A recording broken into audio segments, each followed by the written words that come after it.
এখন আছি চাঁদপুর জেলা কচুয়া উপজেলার ৩ নং বিতারা ইউনিয়নের ১ নং ওয়ার্ডের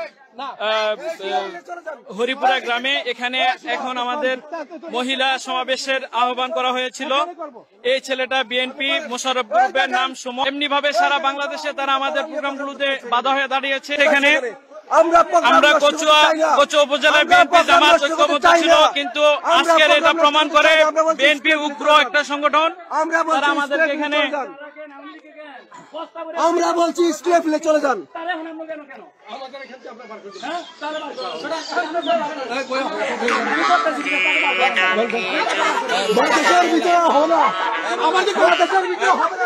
আসসালামু আলাইকুম রহমতুল্লাহ। হ্যাঁ বলো। আরে হরিপুরা ওই যে মোশাররফ গ্রুপের এক ছেলে খুব উগ্রতা দেখা যাচ্ছে। এই যে ছেলেটা সুমন। হরিপুরে একটা মাদ্রাসা আছে, মাদ্রাসায়। হ্যাঁ, তো মহিলারা স্কুলে যাবে কেন? এখানে মাদ্রাসা আছে, মাদ্রাসায় প্রোগ্রাম করবে।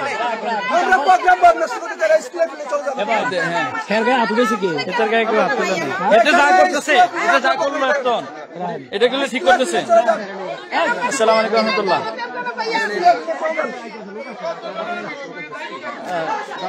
দেখি স্যার, আমাদের মহিলা সমাবেশে বিএনপির মোশাররফ গ্রুপ, কচুয়ার বিএনপি 2টা গ্রুপ আছে। মোশাররফ গ্রুপের এই ছেলেটা মহিলাদের সাথে দুর্ব্যবহার করে আমাদের মহিলা সমাবেশ করতে দিচ্ছে না, এবং এই ছেলেটা আমাদেরকে অনেক অপমান করেছে। গ্রামের মানুষকে, এই যে মুরব্বী, উনি এই মাদ্রাসার প্রতিষ্ঠাতা, ওনাকেও গুরুত্ব দিচ্ছে না, ওনার সাথেও অত্যন্ত খারাপ ব্যবহার করেছে। অসংখ্য মা বোনেরা আজকে আলোচনা শোনার জন্য এসেছিলেন। এখানে প্রধান অতিথি ছিলেন বাংলাদেশ জামাত ইসলামী কচুয়া উপজেলার যিনি এমপি প্রার্থী আবু নসর আশরাফি ভাই। ওনার এই প্রোগ্রামকে ভণ্ডুল করার জন্য বিএনপি মোশাররফ গ্রুপ এখানে বিশৃঙ্খলা তৈরি করে।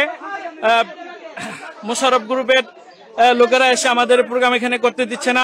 আমার প্রশ্ন হচ্ছে, তাদের ভেন্যুতে প্রোগ্রাম করবে না জামাত ইসলামের ভেন্যুতে প্রোগ্রাম করবে? তারা বিশৃঙ্খলা তৈরি করার জন্য চেষ্টা করতেছে। আপনি দেখতে পাচ্ছেন একটা ভাইয়ের উপরে আক্রমণ করার চেষ্টা করছে সে।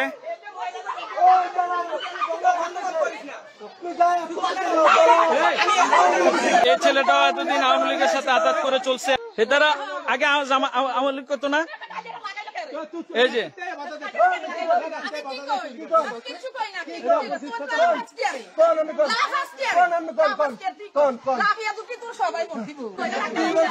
এই ছেলের ব্যাপারে অভিযোগ আছে, সেও একসময় আওয়ামী লীগ করতো, এখন